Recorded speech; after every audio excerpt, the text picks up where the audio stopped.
Bom dia, galera, novamente, 7º ano, beleza? Espero que vocês todos estejam bem, resguardados na casa de vocês, né? Hoje a nossa aulinha, o professor Carlinhos da Rede Força Máxima de Ensino, novamente com vocês. Hoje o nosso módulo vai ser o capítulo 11, tá? Uma correção de exercício, belezinha? Tá? Vamos lá, vamos iniciar? Lembrando que algumas na gravação, o tio vai ser um pouco do foco de frente da câmera para vocês copiarem, beleza? Até porque a letra no tio não deu para encaixar muito bem esses slides para poder vocês copiarem. A número 1, os exercícios conceituais, eles falam assim: explique as causas da reforma protestante, tá? Nessa época, vamos lá, vamos poder entender. Quem vai ser o grande reformador da Europa vai ser Lutero, Martinho Lutero. Porque ele vai começar a ver várias coisas que estavam erradas na Igreja Católica, lembrando que a instituição mais poderosa naquela época era a Igreja Católica, era o catolicismo. Tá? E Lutero começa a enxergar várias coisas erradas na Igreja Católica. Você tinha também a burguesia que queria fazer o quê? As suas práticas comerciais que a Igreja condenava. Também a burguesia queria terras da Igreja Católica, tá? Ou seja, então isso, com esses erros que Lutero enxerga, vai quebrar esse laço e vai surgir uma nova religião chamada protestantismo, tá? Belezinha? Então vamos saber qual foram essas causas. O movimento protestante apresenta diversas causas, tensões entre reis e o Papa, descontentamento da nobreza com o fato da igreja acumular muitas terras, descontentamento da burguesia com o fato da igreja condenar suas práticas comerciais, a simonia e a venda de indulgências, a venda dos perdões dos pecados. E a simonia seria aquelas relíquias sagradas pela igreja, práticas que abalaram sua posição moral naquela época, no século XVI, na Europa. Beleza? Vamos para a segunda então agora, ó. Diferencia a igreja luterana, lembre-se que Lutero vai ser o primeiro, da calvinista. E assim você vai ver, quando Lutero surge o protestantismo com o luteranismo, a reforma protestante começa a se espalhar pela Europa. Surge o anglicanismo, o anabatismo, e também vai surgir o calvinismo, com João Calvino. A defesa de Lutero era o seguinte, que só a fé poderia salvar a pessoa, não essa venda de perdão dos pecados. Já Calvino, ele tinha uma ideia de predestinação, ou seja, o homem, desde o seu nascimento, já nasce predestinado, tá? A prosperar ou não, beleza? Então vamos ver a resposta. Segundo Lutero, a salvação é um processo individual e só pode ocorrer pela fé. Diferente de Lutero, João Calvino acreditava na doutrina da predestinação, ou seja, a salvação do indivíduo está ligada à sua predestinação desde o nascimento, e nessa visão a fé era somente o sinal de que o fiel estava predestinado. Beleza? Vamos seguir. Discuta as causas da reforma anglicana. A reforma anglicana vai surgir lá na região da Inglaterra, naquela época, tá? Ou seja, Henrique VIII, tá? Henrique VIII era casado com uma rainha que era católica, né? E a Igreja Católica não permitia naquela época a separação. Ele queria separar dessa princesa, da rainha nessa época, tá? E a igreja não aceitava isso. Então ele dá uma quebra na Igreja Católica e funda uma nova religião. Vamos ver a resposta. Na Inglaterra, a reforma apresentou causas políticas. A nobreza estava interessada nas terras da igreja, o rei desejava a anulação do seu casamento com Catarina de Aragão. O rompimento se deu quando a igreja se recusou a anular a união, levando Henrique VIII a fundar a Igreja Anglicana. Show? Vamos seguir? Exercícios continuantes conceituais. Cite e explique duas práticas mercantilistas. Isso é mole, né? Lembra que eu falei lá, balança comercial favorável, ambientalismo, protecionismo alfandegário, né? Vamos então citar duas: metalismo, acúmulo de metais preciosos, balança comercial favorável, exportar mais do que importar. Foi. Aponte as causas do pioneirismo português na expansão marítima. Lembre lá da aulinha lá atrás, lá do módulo 10. Por que Portugal vai se tornar o primeiro? O pioneiro vai ser o quê? O primeiro. Lembra lá que vai ter a posição dele, geográfica dele era favorável, vai ser o primeiro país a ter um estado centralizado, né? Ou seja, também as novas tecnologias, o astrolabe, tá aí a bússola na época, a revolução da caravela, tá? E também tinha o quê? Uma burguesia em ascensão na época que vai financiar essas inspeções marítimas.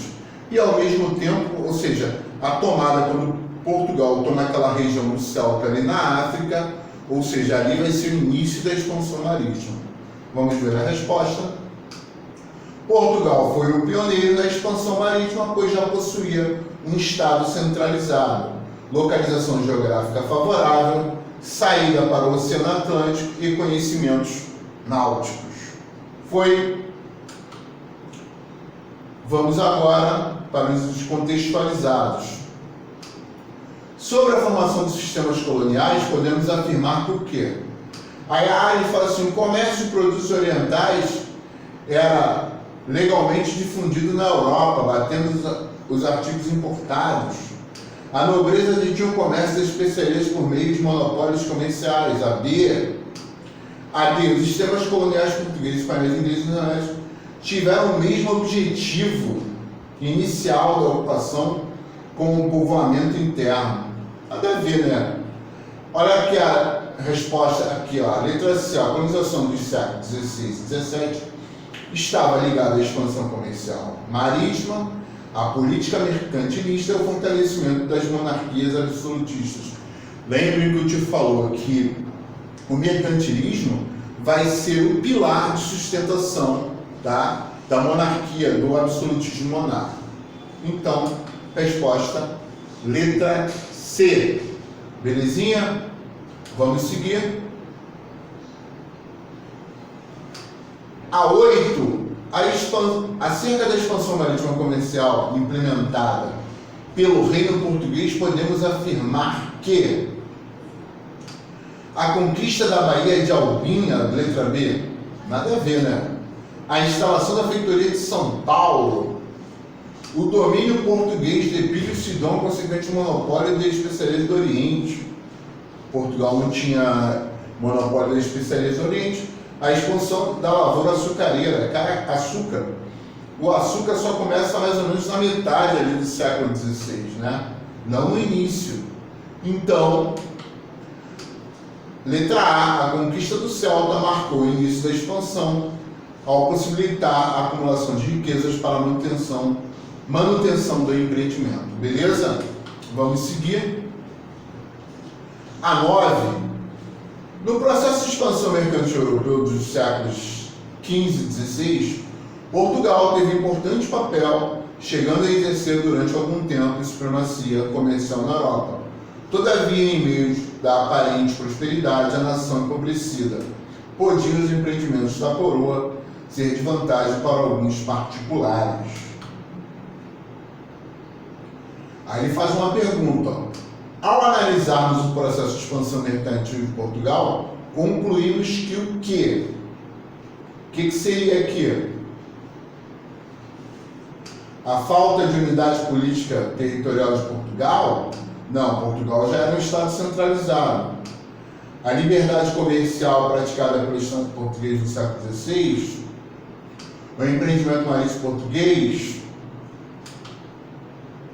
A B, expansão do Império, despesas para o Estado, queda da produtividade agrícola, diminuição de mão de obra, falta de investimentos industriais, afetando a economia nacional. Resposta do exercício de vocês, letra B. Seguindo. contextualizado a 10 sobre a reforma religiosa do século XVI, é correto afirmar que o que? Nas áreas em que ela penetrou, obteve ampla adesão em todas as camadas da sociedade? Todas as pessoas aderiram a essa nova religião? Não, né? Foi um fenômeno elitista, ou seja, só a elite que adotou essa reforma, o protestantismo? Nada tem a ver com os desenvolvimentos das modernas economias capitalistas? Nada a ver, né? Vamos lá então, ó. Se fundou nas doutrinas da salvação pelas obras e na falibilidade da Igreja e da Bíblia. Ou seja, o que estava escrito, o que ele está falando aqui? O que estava escrito na Bíblia, muitos padres não praticavam, ou seja, tinha uma falha ali, né? E uma falha também da Igreja Católica daquela ideia de indulgências, ou seja, cobrar a pessoa pela sua salvação, tá? Então a resposta D. E vamos finalizar aqui, ó, exercício de aprofundamento. Devemos sempre ter o cuidado de não comprar mais aos estrangeiros do que lhe vendemos, aquela ideia de balança comercial favorável. A afirmativa anterior evidencia uma das principais características das práticas econômicas mercantilistas dos estados absolutistas do século XV e XVIII, tá? Até o século XVIII. Explica o significado da riqueza nacional na época do mercantilismo. O que estava ligado, tá? A riqueza, tá? Lembra quando eu dei o exemplo da Espanha? Então, vamos ver a resposta. A riqueza nacional estava fundamentada no acúmulo de metais preciosos, ou seja, o metalismo. Era essa visão que algumas nações tinham, mas na verdade vai ver que isso não vai dar certo, né? E vamos a B, justifique por que a ideia de balança comercial favorável foi um fator que contribuiu para a colonização da América. O que seria uma balança comercial favorável? Tá? Vamos ver a resposta. Eles compravam as matérias-primas das colônias de exploração por um preço barato e vendiam mais caro para os outros países. Lembrem do exemplo que o tio deu sobre o colonialismo, a balança comercial favorável, o pacto colonial, tá? Isso aqui é sobre o pacto colonial, tá? Você, ó, matérias-primas das colônias pegavam, tá? Um preço barato e vendiam mais caro em outros países, mas ao mesmo tempo forneciam depois o quê? Os produtos manufaturados, tá?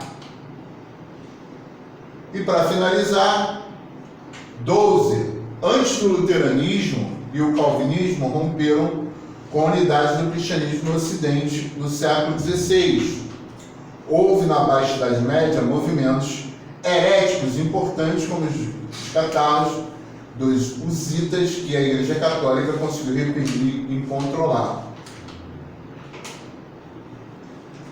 Aí ele pergunta, explique como a Igreja Católica conseguiu dominar as heresias medievais. Como é que ela abafou aquela ideia? Lembra-se que o tio falou sobre o quê?